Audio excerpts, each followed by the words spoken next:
तो शायद आप 5 मिनट की बात कर रहे हैं। मैंने ये टारगेट रखा है कि 1 साल के अंदर आपको टोल नाके पर 10 सेकंड भी रुकना नहीं पड़ेगा। अब आपसे जरा मैं थोड़ा पूछ लूं, आपके विरोधी दल भी कुछ कुछ कहते हैं कि क्या होता है रोडों पर। पिछले दिसंबर आम आदमी पार्टी के नेता राघव चड्ढा ने ये राज्यसभा में शून्यकाल में ये टोल प्लाजा का मुद्दा उठाया। उन्होंने ये कहा कि देश के राजमार्ग टोल वसूली करते हैं। उन्होंने कहा ये संगठित लूट है, आप लोग कलेक्टिव लूट करते हैं उस राजमार्ग पे। उन्होंने कहा कि अगर 5 मिनट से ज्यादा गाड़ी रुकी तो पैसा आदमी नहीं देगा उस टोल प्लाजा में। और ये राघव चड्ढा ने आपके ऊपर तो आरोप लगाया, जवाब भी आपसे मांगा। अब ये मंच है, आप जवाब दीजिए राघव चड्ढा को कि 5 मिनट से ज्यादा अगर टोल प्लाजा पे रुकेंगे तो पैसा माफ, ऐसा आप करेंगे? अरे मैं आगे जाके कहूंगा क्या 1 मिनट भी रुकना नहीं है। तुम क्या 5 मिनट की बात कर रहे हो? आप पर रुक तो रहे हैं ना, पर रुक तो रहे ना। तो सुन लीजिए। हाँ। अभी हमने नई ये लाई है, टोल नाके उड़ जाएंगे। 10 लोगों को पहला कॉन्ट्रैक्ट दे दिया है ऑलरेडी। हाँ। वो क्या होगा, ये सब पाइप पर ऐसी है जो लगा हुआ होगा, उस पे कैमरे लगे हुए होंगे। आपकी नंबर प्लेट का और फास्टैग का फोटो निकल जाएगा। आप जहां से गए और जहां से निकले उतने डिस्टेंस का टोल आपके बैंक अकाउंट से निकल जाएगा। ठीक है, आपको रुकना नहीं, पूछना नहीं, बताना नहीं, कुछ नहीं। आप हाँ। 50-60 किलो 80 किलोमीटर के स्पीड से निकल जाओ, भाग जाओ। तो शायद आप 5 मिनट की बात कर रहे हैं।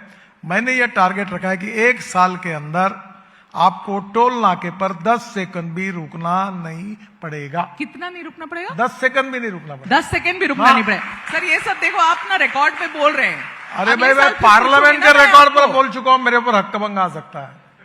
मैं आपको क्यों डरने की बात है? आप इतना सारा आप बोल देते। बताइए गुड़गांव से ही दिल्ली आने में जो बीच का टोल प्लाजा लगता है, कितनी वहां पे जाम होती है। मतलब वहां पहुंचते पहुंचते मुझे हार्ट अटैक आने लग जाता है कि भाई अब वहां फंसी तो कितना लंबा देखो, समय आप लगेगा। मेरे साथ अन्याय- फिर आप बोलेंगे कि मेरा रोड नहीं है, मुझसे मत नहीं पूछो। नहीं, मेरा रोड है, मैं पूछता हूं। ठहरो आप, ये इतने लोग बैठे, मैं तो दिल्ली कम जानता हूं। अब मुझे बताओ कि द्वारका एक्सप्रेस हाईवे बन गया, हाँ, UR2 बन गया, हाँ, एयर स्ट्रिप के नीचे टनल बन गई। अब ये बात अलग है कि दिल्ली वालों में एक कैपेबिलिटी है, रोज गाड़ियां बढ़ रही, लोक संख्या, पॉपुलेशन बढ़ रही। अब उसको मैं कुछ नहीं करता। अब ये इतने लोग बैठे हैं, मुझे बताइए द्वारका एक्सप्रेस हाईवे के कारण, UR2 के कारण और जो टनल बना है उसके कारण क्या कोई रिलीफ नहीं मिला? नहीं बोलने वाला कोई भी खड़ा हो, भाई एक जो भी बोलो। गुड़गांव से आते हैं वही लोग बता दीजिए। ठीक है, मगर तब भी तो हालत तो उस वहां पे तो नहीं ठीक अब हो आपको रही है ना। दूसरी बात बताऊं, जो टोल नाका है हाँ, दिल्ली में, वो लगा है सुप्रीम कोर्ट के आदेश से। वो जो लगा है ना, वो लीला होटल के पास, हाँ, हाँ, हाँ, वो बंद होना चाहिए। पत्र मैंने दिल्ली कारपोरेशन को दिया है। वो एक ग्रीन फंड के रूप में सुप्रीम कोर्ट ने उनको कहा है, वो जो 900 करोड़ कलेक्ट कर रहे हैं वो इलीगल है, गलत है।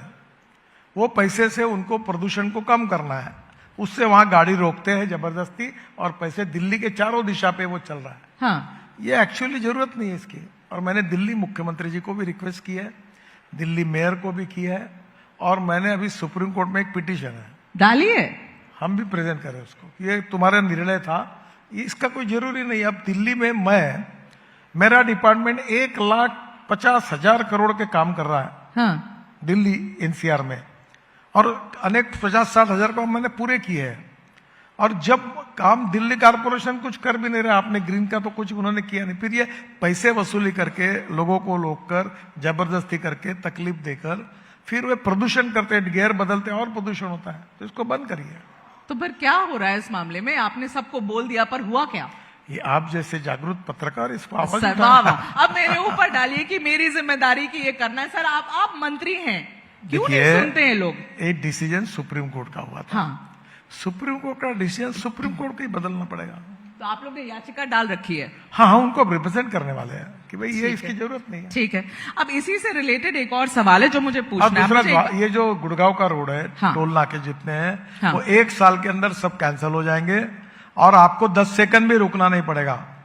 अभी ये 1 साल के बाद तो हम देखेंगे सर, आज है ना? देखो, मैंने पार्लियामेंट में जवाब दिया है कि 1 साल के अंदर ये टोटल 950 टोल प्लाजा देश में है, हाँ, और उसमें से 2-3 मिलाकर 550 पैकेजेस हम निकाल रहे हैं।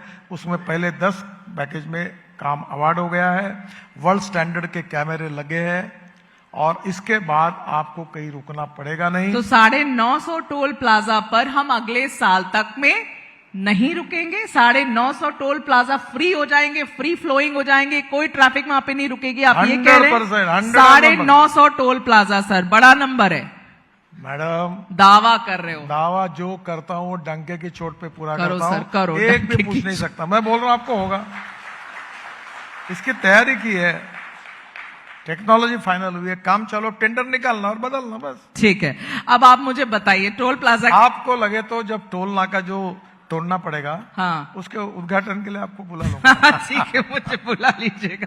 मगर आप टोल प्लाजा की बात करें, मुझे एक बात बताइए। प्रधानमंत्री बार बार कहते हैं, और जब आए थे तब तो शुरू में उन्होंने इतना सारा काम किया था इसके बारे में कि वीवीआईपी कल्चर बंद करो, ये लाल गाड़ी, लाल बत्ती बंद करो, नीली बत्ती बंद करो, ये सब भोपू भोपू सब बंद करो। लेकिन आपके टोल प्लाजा पे ये वीवीआईपी कल्चर क्यों नहीं बंद होता है? क्यों सारे पॉलिटिशियंस की गाड़ी बिना टोल दिए हुए जाती है? क्यों सारे एमएलए की गाड़ी बिना टोल दिए हुए जाती है? क्यों वीवीआईपीएस को नहीं रोका जाता है? और सारे मतलब उनको प्रिविलेज है, हम सब रुके पैसा दे, उनमें ऐसे कौन से पर लगे हुए हैं सर कि वो नहीं रुकते और पैसे नहीं देते? बताइए तो। देखिए, पहली बात तो ऐसी है कि लाल दे की गाड़ी तो प्रधानमंत्री ने मुझे ही बंद करने के लिए कहा था, रिग्नल सिग्नल, और मैंने पूरे सिग्नल हटा दिया। वो कलेक्टर के ऊपर का, पुलिस के ऊपर के जितने लाइट थे तो बंद हो गई। मैंने मेरे डिपार्टमेंट में मैंने कर जी। दिया। अब दूसरी बात ऐसी है कि ये जो टोल पॉलिसी बनी बीओटी की, तब इसमें केवल एमएलए एमपी नहीं है, इसमें एम्बुलेंस है, इसमें एम्बुलेंस तो वो तो आप जेन्युइन केस है, वो तो समझ मैं, आप मुझे एमएलए एमपी का जवाब दीजिए। देखिए, एम्बुलेंस है, बाद में एग्रीकल्चर ट्रैक्टर, हाँ, जिसमें एग्रीकल्चर माल पड़ा है, उसको भी नहीं लगता टोल। ठीक है, दैट्स ऑलराइट। प्रॉब्लम ये है कि एमएलए एमपीज, हाँ, ये बहुत पहले से उनके लिए भी ये सुविधा दी गई है। आप क्यों नहीं बदल रहे इसको सर? मैंने इतनी सारी चीजें बदले, इसको भी बदलिए। मैं क्यों बदलूं? मैं आपको बताता हूँ, मैं बीओटी का जन्मदाता हूँ, और तुमको मैं बात ऐसा कोई सलाह मुझे मत दो जिसमें मेरी कुर्सी प्रॉब्लम है। ये एमएलए एमपी जो रहते हैं, अब रेलवे में रिजर्वेशन, तुम कल कहोगे एमपी का रिजर्वेशन बंद करो। अरे आखिर एमपी एमएलए लोकतंत्र में उनका भी अपना एक स्थान होता है। ये लेकिन सही नहीं है, ये फेयर नहीं है। आप यहाँ पे वोटिंग करा लीजिए, आप देखिए कितने लोग को ये फेयर लगता है। ये प्रिविलेजेस की क्या बात है सर? देखिए ये सब सही नहीं है। सुप्रीम कोर्ट जज और यही एमएलए एमपी और मंत्री सबसे ज्यादा नाटक करते हैं टोल प्लाजा पर। रोक तो गलती से तो उतर के ठोक देते हैं। सुप्रीम कोर्ट जजेस को भी दिया है, हाई कोर्ट जजेस को भी दिया है, एमएलए को दिया। अब आप सीधा जुडिशरी पे ले जाइएगा तो मैं तो कुछ नहीं बोलूंगी वहां पर सर, लेकिन अब आप एक बात अलग है। हाँ? मेरे पास बहुत पत्रकार है, बोले मुझे पूछते हैं सवाल, हमको कब मिलेगा? बोले तुमको कभी नहीं मिलेगा। If you want good services you have to pay for it. हाँ, very nice. It goes for पत्रकार, doesn't go for MLAs and MPs.